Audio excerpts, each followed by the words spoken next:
Now that we've blocked out all of our basic shapes, we call this the first pass in our painting, and we've taken a look at the next level of smaller shapes, we can start to apply those new areas of light and dark that we found. First things first, we need to mix up some paint so that we have all of our values taken care of. And when we looked at the image, we found that there were at most 5 different values. So let's see if we can mix out those 5 different values.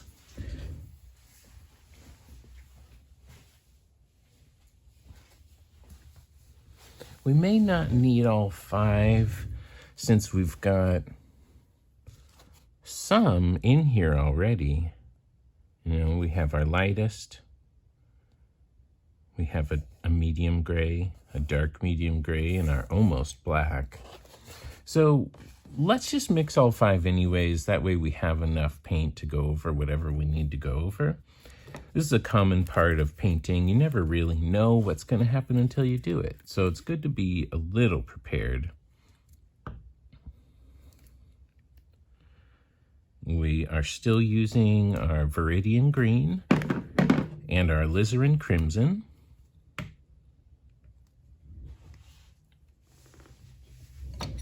Okay.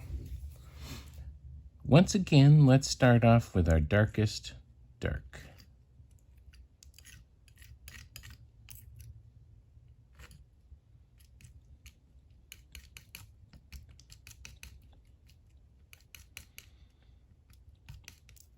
I know that mixing 5 different colors, 5 different values of the same color is going to take me a little bit of time. So I'm going to go ahead and add some water to my mixture right off the bat. I'm hoping it won't dry on me as we go. Remember, you got to work a little bit fast with acrylic paints. If you're finding that you need to slow down, you can't work that fast, which is totally understandable. This is all brand new. If that's the case, then you can mix maybe just 2 of your values at a time. You'll have to come back and remix your darkest dark and go through this process to get to your new values that you need, but that's okay. That is a fine thing to have to do. It's good practice. The more you do this mixing part, the more you'll understand how the paint really reacts to each other. So I was noticing right away that this was too green. I'm adding more red in already.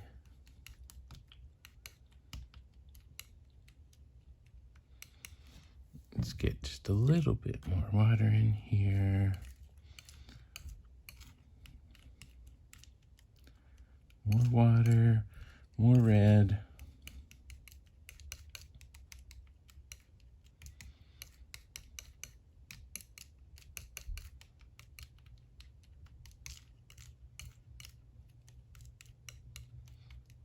All right, this is looking good.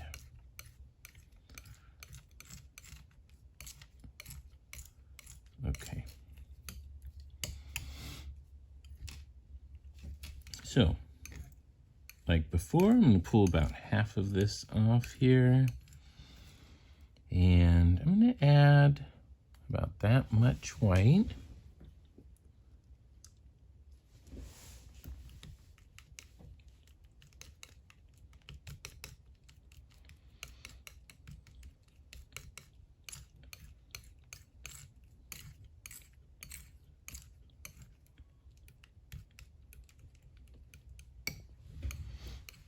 Okay, those seem like a great, like they have a great relationship between the change here. So let's just keep going. We can judge a little bit more as we create more steps in our value scale. Pulling the same amount of white again. You don't want to go too much, add too much white right away, because if you lighten this chunk of paint too much, you can't get it back. You can't make it darker. You really can only get lighter and lighter. Trying to add your dark values back into this to try to get it darker, it just doesn't ever work. You end up needing so much more paint to do that. It's not efficient at all. So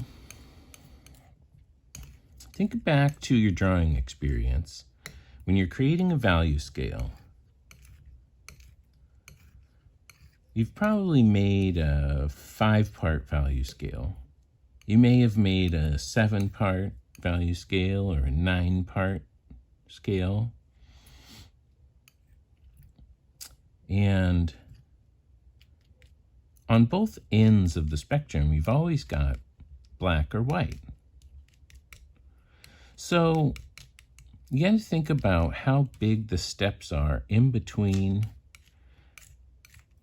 each kind of pile of paint, each value.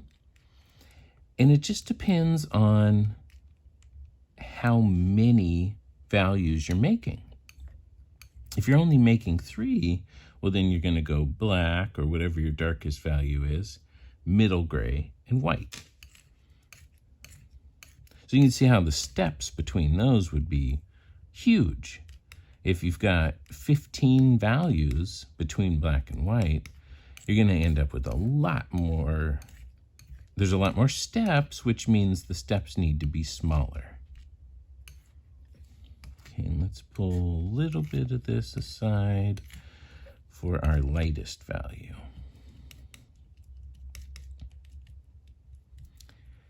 And when we're painting, we're just going to have to assess if we need to adjust these. That's really, really common, and it's fine to have to adjust them as we go.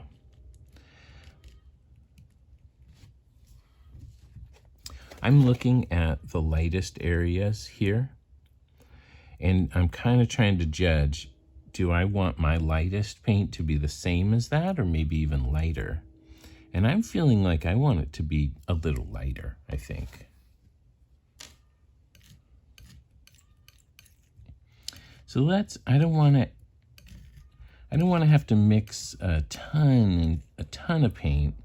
So I'm going to separate a little bit, but add white to this. If I kept all of that and I wanted to lighten it, I would have to add twice as much white. So this way I only have to add, just enough to get this nice light value. Okay. That, now let's take a look. This feels a little dark now, right? Let's have some of this extra. Let's add that in and see.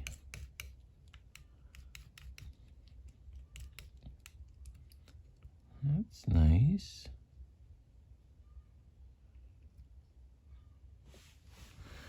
How does that look? It's okay. I think it could go a little lighter.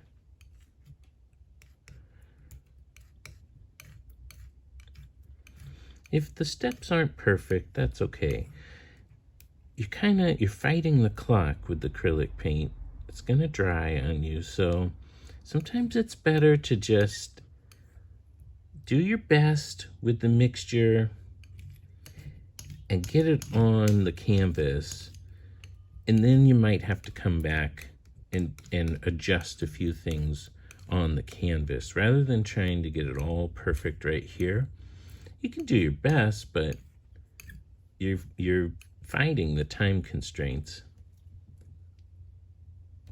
Let's go just a little lighter on this one.